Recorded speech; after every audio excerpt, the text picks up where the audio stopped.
Hi, everyone. Welcome to Let's Talk About Skills, Baby, the podcast where we discover what skills can help you live your best life.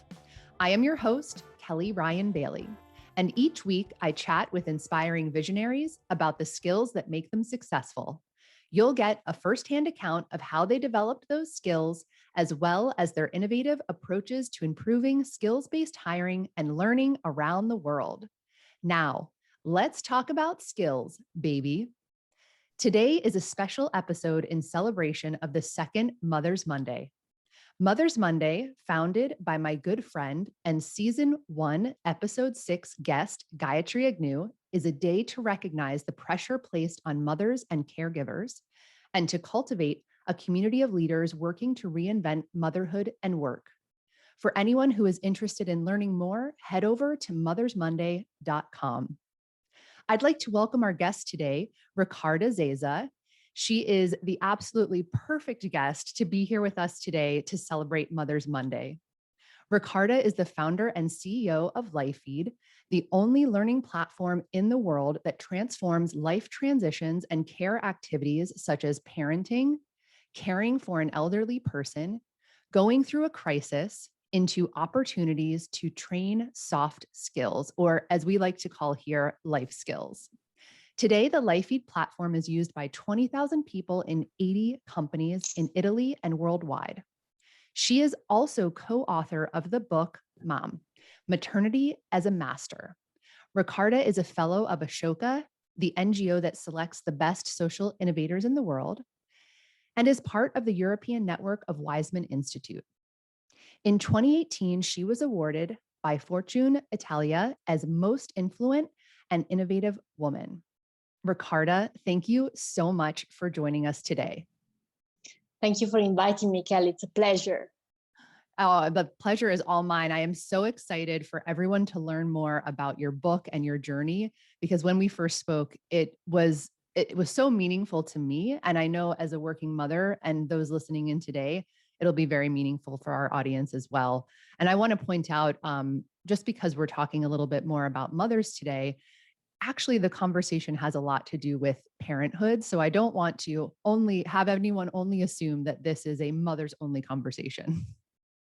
It's a matter of practice. It's for those who practice parenthood. So it can be fathers too. It's so true. So true.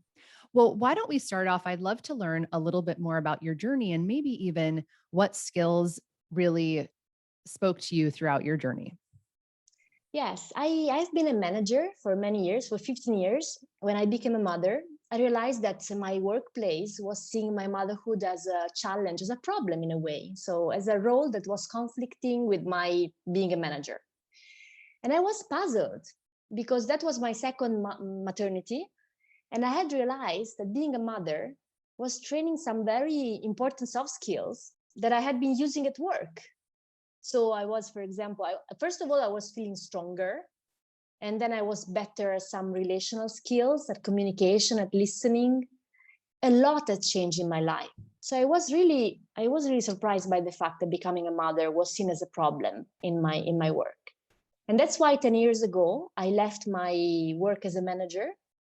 And I decided to investigate, why does this happen? Why is being a mother perceived as a problem for the workplace? And I thought, when you become a mother, you might have more to do. In Italy, you also have a maternity leave, which lasts 5 months. That is considered as a problem because you are away. It's a leave, you know. But then what happens is that you go back to work and you have more skills, more energies. And so I thought, why not? Can't we consider becoming a mother as a training course in soft skills? And that's how everything started with the research, with a very long research that actually I found a lot of scientific evidence of the fact that becoming a mother improves soft skills. Mm-hmm. It improves leadership. But of course it's like that, because you're doing something that is very important for the nature. You are taking care of life. And so of course you become stronger. But we were lacking the connection between this event in life and these skills and work. Because you know, Kelly, the workplace is looking more and more exactly for those skills. So how come that they don't see them where they actually develop? And that's how the adventure of my company started. We created this learning methodology that we call life-based learning. And we have been working since then with thousands of mothers as a starting point. Now we are working also with fathers, with caregivers, because every event in life and every caregiving activity, which is so intense and daily as the one you have with someone you care about, develops soft skills. It is so true. I mean, when we first spoke, Ricarda, if you recall, our journeys, although in different directions, right? We sort of started our journeys because of the same experience, a similar experience in finding out and wondering why what we were learning wasn't brought back into and something that really helped us move forward professionally. I also could not understand the same thing. I also went through very similar circumstances. So my guess is many of the parents that are listening today will have as well. And I think what parents should know, and in particular mothers should know, is that this is not just about them. It's not just about us. It's not just about being fair to us because we deserve to be treated. And this is already important. But the point is that there is a big waste going on. So the workplace is wasting our resources. And the workplace and the society cannot afford to waste our resources anymore. So we are needed. What we can do, the kind of caregiving attitude we have, the capacity we have of communicating, of understanding, the instincts we have, the empathy we can bring to the workplace, but also to the world, they are needed. And we can see that now. I mean, it's pretty clear that the world needs more care. So I think what's very interesting about being a mother and also being a father, because this is coming out very strongly from men too, is that you actually connect power to responsibility. So you feel this very strong responsibility, and that's the right time for understanding that that responsibility carries a power with it. And so we have a power in this, and we can express it, and it's our responsibility to do it, to bring all this to the workplace and to the society. Completely. Now you talked, I know we've talked about soft skills and skills like empathy, but I wonder, are there, I can talk about skills that I'm seeing from the labor market that are really popular skills in terms of, again, I call them maybe now soft skills might be a little outdated. I think human skills, life skills, some people like to say 21st century skills, but what you were seeing and how you developed the courses within LifeFeed, what are the top skills you're seeing parents gain through that period? So I would say there is a whole set of very practical skills. So skills that really make the difference in your daily life because they make you more effective. And they're about how you are able to relate to other people, understand them, communicate, listen, motivate, and so on. And that's pretty clear to mothers, I think. But also about how you organize time, how you're capable of setting priorities, how you're able of deciding what to do now and what never, setting priorities is about that. And it's organizational skills. And then, of course, there is a lot still on the practical side about creativity, innovation. Think about lateral thinking, think about mental agility. So while our children grow, our mind keeps on growing with them. They change every day and they challenge us to understand every day a new reality. And that's an incredible exercise of mental agility. And then there is a whole set of skills, which are more, we call them meta skills. So they are skills that allow you to learn all the other skills. So they're not just life skills, but they are really skills that if you have them, you will live better in complexity. It will be easier for you to learn to keep on learning as you are asked to do nowadays. And those are, we call them, one is emotional literacy. And that's interesting because basically when you have a child or someone you take care of, you're really challenged to be closer to his, her, or your emotions. You have many more emotions to handle. And so you can become more familiar with your emotions, which means you can really get closer to good and bad emotion. They don't have to be good all the time. So emotional literacy is very important because life is more and more complex. And in all our relations, we need that. And then there is a reflective capacity that overall makes a difference because we don't learn from the things we hear, but we learn from how we reflect on what happens to us. Mm-hmm. So when we started this, some people were asking me, so you're telling me that just becoming a mother makes you a leader? It doesn't work like that. You have to reflect. You have to have the capacity to reflect on it and really take the best out of it, to understand what's going on. And then every day, it's about reflecting every day on what you do, and then you will find the resources. So the reflective capacity, I think it's a very important meta skills.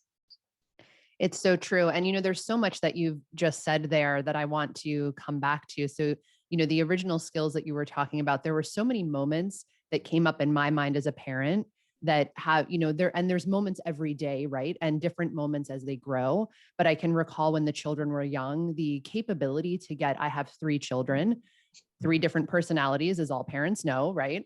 And to get 3 children out of the house with all of their clothes on at a certain time every morning, that in and of itself, right? The skills that you're gaining throughout that time period, because sometimes you're managing all of the different emotions that are happening.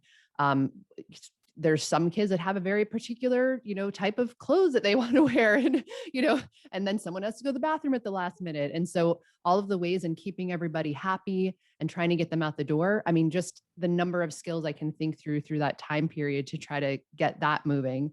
I think, of course, always about the way we have to calendar once you have kids. So you talked about organizational skills, and I just laughed because everyone has their own system, but usually there's a lot of color coding and everyone has their place. And surprisingly, I don't think anyone would ever recognize that they had to spend that much time on calendaring until they're a parent.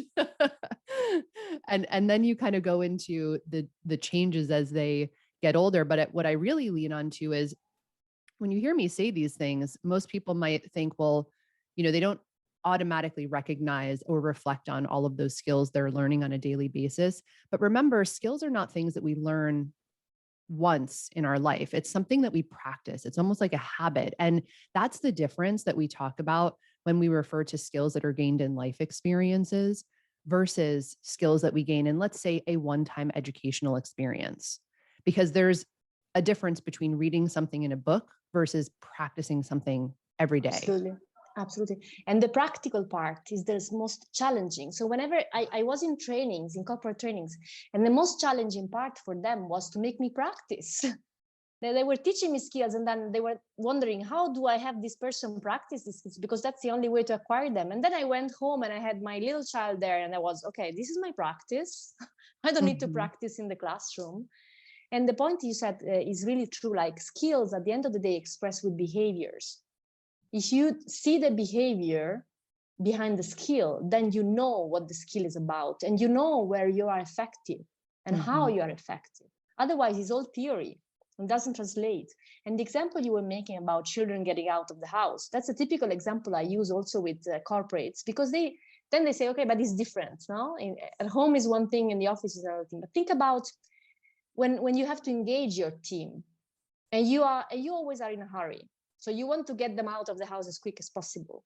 And you just say, get out, okay? And they might do it, but they're not following you really. And this is like in your team, they don't follow if you just say, get out. You have to get close to them, get to their own level of communication. You have to engage them. You have to play with them, and then they will follow you out of the house. And it looks like it takes longer, but in fact, because they're with you, at the end, it's more effective. I love exactly everything you said there, because I think of that all the time. If you walk into a meeting and you just try to talk to people, you don't yet understand them. And this could be team and or anyone that you interact with in the workplace. There is something to be said at that initial time period that you spend with that person or that team or those people to understand their thoughts about the world, right? Because that's the way you think. Every child in your family, if you have multiple children in your family, has that different personality. Every person you interact with has a different personality. You have to sort of get into their head and understand how they see the world. And then the way you talk with them, like using that example of getting out of the house, but in the case of a team at work, maybe you're trying to convince everybody that this next idea is the way to move. And you sort of have to figure out, how will this be valuable to that person? And again, then when you're thinking of all the different people on your team and the way you need to navigate that, I say all the time that I would never be as great that I am with a team at work if I did not have, and 3 children for me was the one that it was very challenging for me when the third came along. But I will say that it taught me the most. And I think that experience, because two, you sort of have the ability to play off of each other. But once the third gets in the mix, there's always something that's going to fall to the wayside. And trying to figure out how to navigate that was so powerful. And it changed the way that I was able to see things at work as well. Yeah, and what is interesting is also that you can transfer skills from work to home. And that's also can be very helpful. Because sometimes in Italy, we become mothers when more than 30 years old. So we have quite a lot of experience professionally, and a lot of women are scared that they don't have the skills to be mothers. But in fact, we have a lot of soft skills already from the workplace, and we can take them home. So there are skills like, for example, delegation. Some mothers in Italy, they say they're not good at delegating at home, but they're good at delegating at work.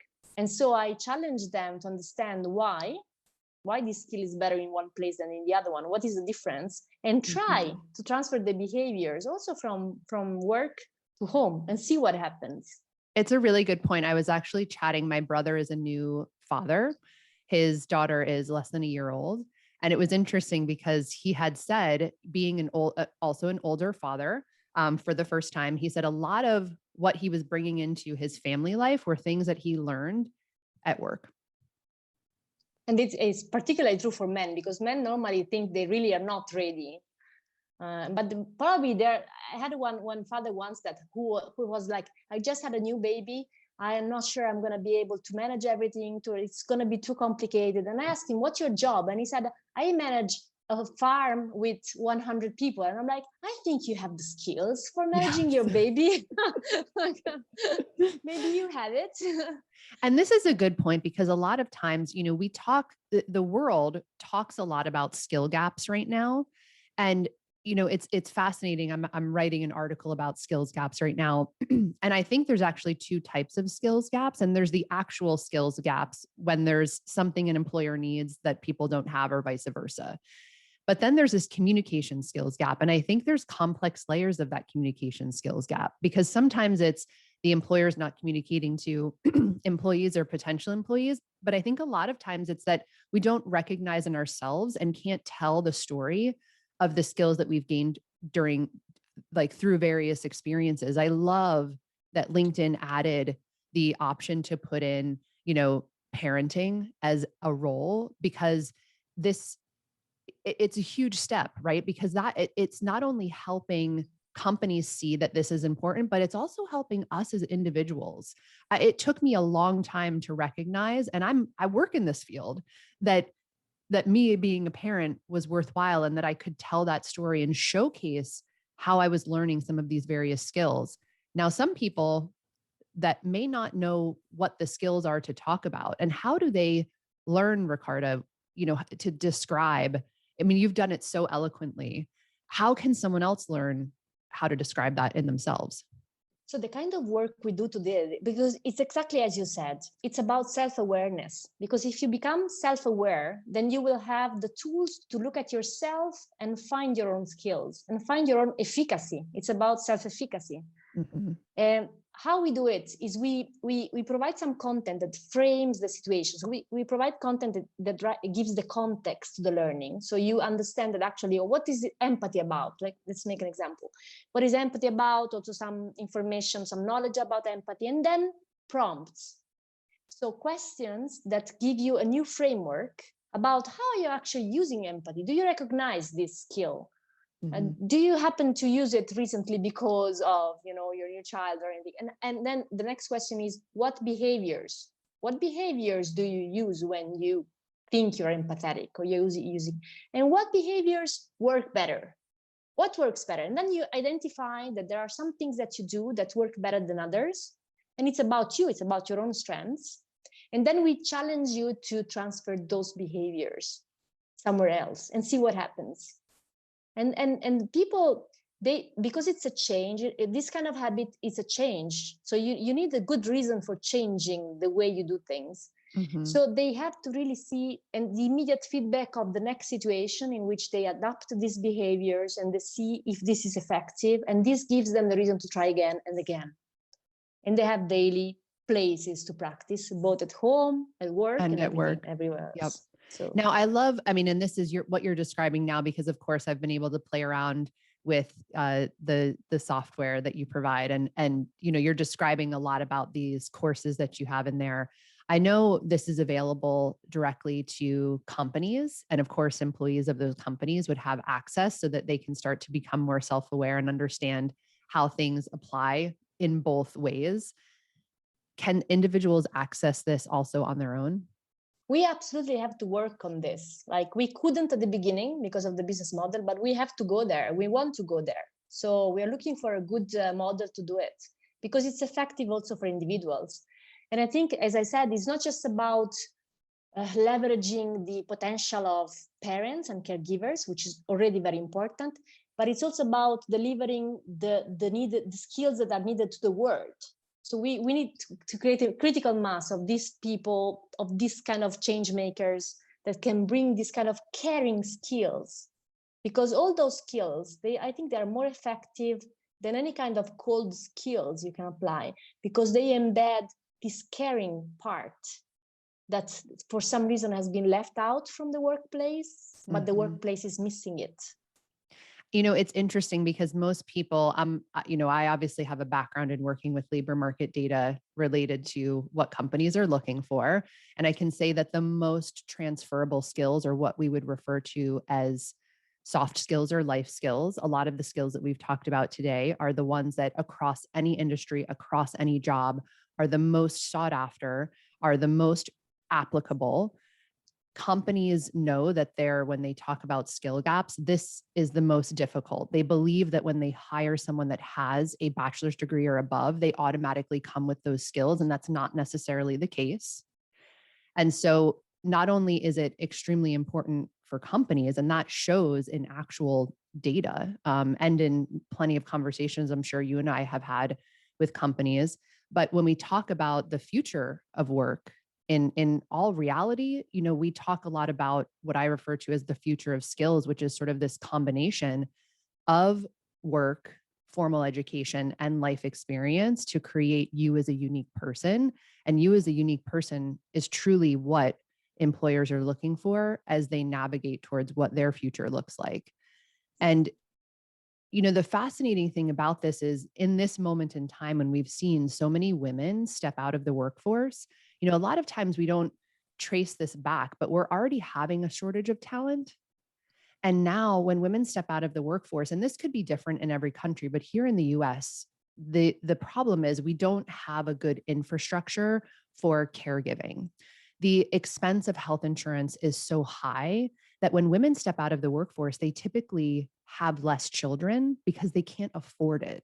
And when that happens, I know we don't talk about this, right? But like, not only are parents at home building, if companies actually thought about this, they're building the next generation of workers. And consumers. Mm-hmm. Good point. Very, very good point. And this really is this is so much part of the future, that the fact that we're not taking this as seriously as we should is such a shame. I think, the positive, right, is that COVID in that silver lining sort of way has really made, if you weren't aware of this as a company or as an individual, it's pretty much smacked you right in the face. Yeah.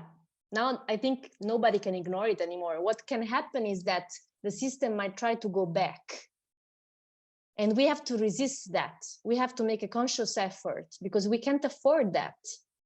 And No. I think that at the end of the day, it sounds like it's all a matter of time, no? So you have a certain amount of time, and if you dedicate time to something else, you're not dedicating your time to work. But here, we're not talking about time. Time is a very little factor nowadays because time is taken care of by machines. So machines have changed the idea of time. Humans are about capacity. Humans are about attention, intuition. It's about creativity. It's about how we manage change, all those skills that we only have and machines can't have them. So leave the challenge of time to machines and let's think about how we can put everything together and have all those roles not conflicting with each other, competing for time, but generating more attention skills and capacity to improve the world. Because that's our responsibility as human beings, I think. So we really have to change our mentality about work, because as long as we see work as a container that you can only feel, then it's not going to change, and we cannot keep on adding stuff into that container forever. And it's a really valid point. There's so much talk about automation now. And I was reading an article the other day about, the latest systems that are, playing, on chess teams as an example, or even doing debate. And the interesting thing is that most often they beat humans on their ability to be able to, bring up facts very, very quickly, because they are able to tap into things like LexisNexis and Google automatically, right?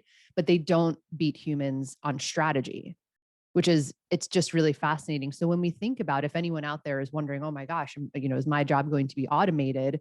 Well, I'll tell you what, the one things that will never be automated are the skills that we're talking about right now. And that are needed for us to keep on being human, like to avoid that technology becomes more relevant than us. Technology is meant to serve us, not the other way around. We have to make sure that humanity keeps being at the core of what we do. It's so true. Yeah. So going back to your book, I know, we haven't specifically called out, but my assumption is that the book did the book come before LifeFeed came along? Yes, the book was the result of the first research I did and the first experiences in the classrooms, in the traditional classrooms. It came out in 2014. And then my company is now 5 years old. So it's quite young. But we are already 40 people. So I've also learned to be an entrepreneur, and I'm using a lot of my maternal skills being an entrepreneur, and the other way around also. So yeah, the book is still selling, and I'm eager to take it to the US as well, if possible, because I think the good side of the book, I think it's I'm just telling the story. I'm just telling how it happened to me, and that I was really surprised that nobody had told me this perspective. That's what I always said. Why is nobody telling this story? I mean, we know it. We should tell it more, no? I used to say to my mother, I was like, why didn't you tell me? And she would say, well, if I told you, you may not have had children. So I wonder if that's part of it. But, it's nice to be, I think the great thing is to be aware. And if we don't talk about it, then, how will that elicit change in any way? And honestly, I think your book, it would be fantastic in the US. And I think the time is so right, especially with everything that's going on and this conversation around what's going on with work, but also with all of these women's mothers, especially stepping out of the workforce throughout this time period, to help them understand. And there's so many organizations that are focused in this way right now. They have been, and that this moment is making them sort of double down. I think it would be perfect timing, and women would really appreciate it. I think they also need encouragement throughout this time period, but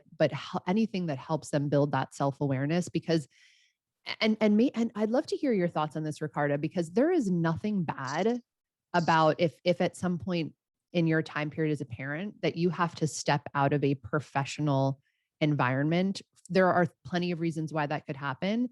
And it sounds like you've done that as well. And I'd love to hear, with your experience, you've mentioned how valuable it is. How can we help encourage other women that are in this place right now? So the point is the life cycle of work, let's say, so that we imagine is not updated. And stepping out, having transitions is so normal. And people step out for various reasons. They step out to have a trip around the world on a sales boat. They step out to have a training, to have a master's. They step out to become a parent. They step out for whatever reason. Normally, transitions are moments in your life in which you learn so much, you understand so much. You always go back to whatever, being much stronger, knowing much better who you are. And so, and this is proved again, and this is not my opinion, is proven by science. There is a very interesting book about transitions, which is called 100-Year Life by Linda Gratton. Mm-hmm. And it really tells you that those are moments in life in which you really renew your skills and your relationships, your networks, and they make the world progress together with you. And so the point is, I think it's time for us to also imagine a new model of maternity, motherhood.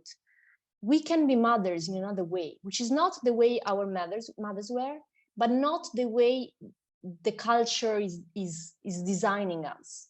We don't have to follow that idea. We can think of something completely new. This is the right time to do it. We are empowered enough to do it. We just have to join strengths because we are so many. So we can change the culture. It's so true. If you were to redefine motherhood, how would you define it? It's a generative power. So it's a moment in life in which you have the opportunity to reach that stage of it's called generativeness by psychology. And generatives is about planting seeds of things that will survive you. And this makes you so strong. You think about you are growing children and people that you want to live after you. And so the way you look at time changes, because time doesn't end with you. It goes beyond you. And yeah, that's the generativeness, no? So we have different view on the world, on time, on everything, on life. And so this is our power. So I think there is a shape of power in motherhood. And I know women don't like the word power normally because it's very shaped very differently. But this kind of power, and it's a power that has roots, historical roots also, this is really strong and needed. So I think motherhood is a way of being very powerful, and caring is a superpower. Completely. When we look back in history, I know a lot of times, and this is going well back, a lot of times women, and especially mothers, because they could recreate life, it was cherished. I mean, it was even not specifically pushing on any one religion over another, but it was really something that was looked at as amazing. It wasn't something that was looked at as taking away. But for this to happen, I think that's very important, because in Italy we have this problem that's when you become a mother, the society tends to look at you as if you were only a mother.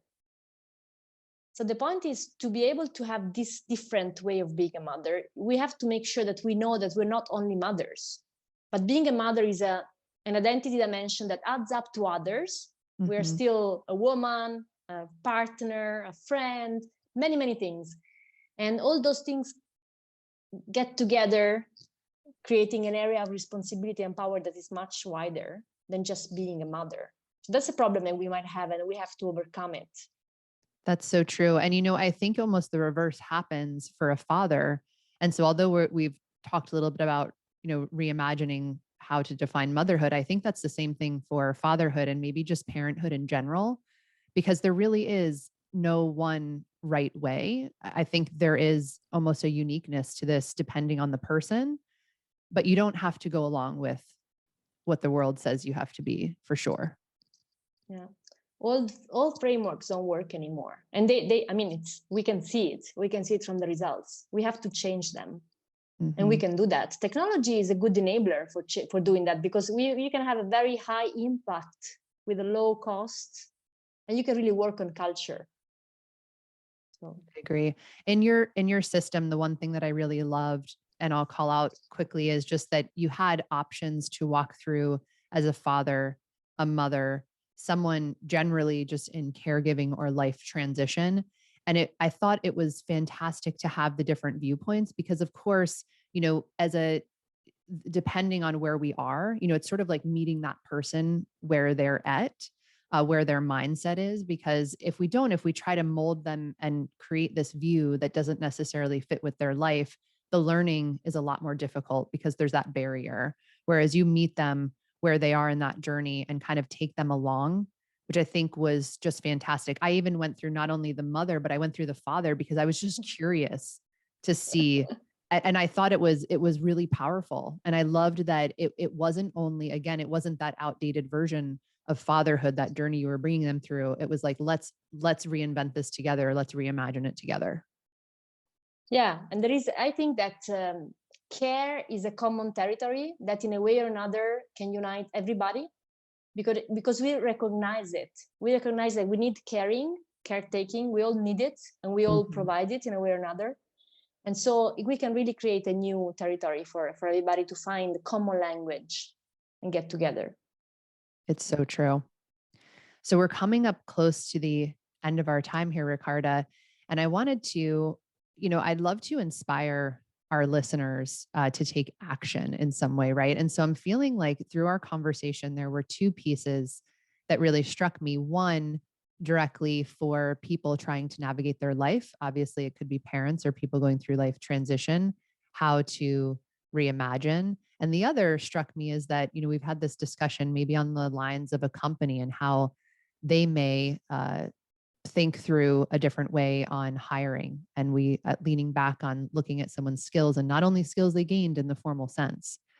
So if we can put in as your parting thoughts, maybe those, two lenses, what can people do to take action and what can companies do to take action? For people, I think it's about self-awareness. In a way, for some reason, we grow thinking that someone else is going to provide the solution for something, but it's not true. Like we can provide solutions. We can be the ones who change the world, each one of us. I realized it myself. I mean, I was in the middle of a struggle, and I realized there was something I had to do there. And this changed my whole life. And in a way, it's changing the lives of other people. I hope so, at least. And I'm not a superwoman. And I think we all can do it. We all can change the world around us. And it's about how we see ourselves. There is one thing about what happens with children, and that really can teach you a lot about how you relate with other people, is that your children always know if you see them. And if you see them, they will listen to you. And this is true about everybody. And this is also true about ourselves. So if we get to know ourselves better, then we will be stronger, and we can really realize that we can make an impact, each one of us. I really believe in the impact of each person. And for companies, you know what? Companies have been so important for me because they have been the places where things could happen. They've been the right business model for starting because they are ecosystems. They have their own cultures. They can make things happen inside them. And I think companies have to realize that they cannot afford to waste all those resources. And I'm not sure how much they have realized it, but they're getting there. Because again, it's about seeing. It's about how much do you see about your people. And if until last year or 5 years ago, seeing too much about your people seemed to be too complex, I think now they know that this complexity is going to come anyway. So they have to decide whether it's going to be a point of strength or a point of weakness for them. The sooner they update the map, the more they will be competitive and they will be capable of managing the growing complexity they are facing. So people can be allies in this, but they have to update the map. They have to see the complexity as a richness, and they have to allow it. So I think there is a lot we can do, and it's a good time. I mean, crises are always good times for changing things. No, so true. Crisis. It comes from the word choice. Really, crisis I didn't know choice. That. Yeah, in Latin. Yeah, so that's really fascinating, and I love your thoughts and suggestions. Those all three spoke to me so deeply, and I think that's really, there's something about when you go through. Again, we've been through something similar, but I'd love to hear from more fathers that maybe have experienced some of the things that we tend to talk about with our other working mom friends. But it means a lot. And I think the audience will appreciate it as well. And hopefully, the thing is, like you said, the change we can make in the world. And I don't know if you noticed this as you've made this turn for yourself and started these, this next sort of chapter of your life with the book and with Life Feed, but you start to see that as we come together, right? And maybe us alone only made this little bit of a change, and then us together made this little bit of a change. But here we are today, and this will go to an audience of men and women who are also trying to make change. And I think collectively we could really do something, which would be amazing. I agree fully. And thank you, Kelly, because the other thing is that we need allies. We need to be together. Nobody can do this alone. And the lucky part is when you start change, more people who do the same will come to you, or you will find each other. So true. Well, for anyone that does want to find out more information about Ricarda and the work at LifeFeed, please head over to lifefeed.io. They are also available on all of the social channels. Really great posts, by the way. I absolutely love following them, and you should go and check them out. And then, of course, Ricarda is available on LinkedIn, probably most active there if you want to come and continue any of the discussion. You can see that everywhere that Let's Talk About Skills Baby is available. And I'm also happy to continue any discussions around skills topics and or the skills that you gain during life experiences, such as parenthood. It is all, to me, part of future of work, future of education, which really truly is future of skills. So I appreciate you joining today, Ricarda, and I so appreciate the work that you're doing, and I do see the change that's happening, and it has affected me in such a positive way. I know it will for everyone else as well. Thank you, Kelly. Thank you so much. Thank you all. You have been listening to Let's Talk About Skills Baby, a Growth Network podcast production. If you enjoyed this episode, make sure to subscribe to the podcast and share it with your community. Ratings, reviews, and suggestions are great sources of feedback and always appreciated. And as I mentioned before, please reach out and connect with me on social at Kelly Ryan Bailey. I'd love to meet you and continue the conversation. We'll be back next week with a new episode. So until then, keep growing your skills and have a great day.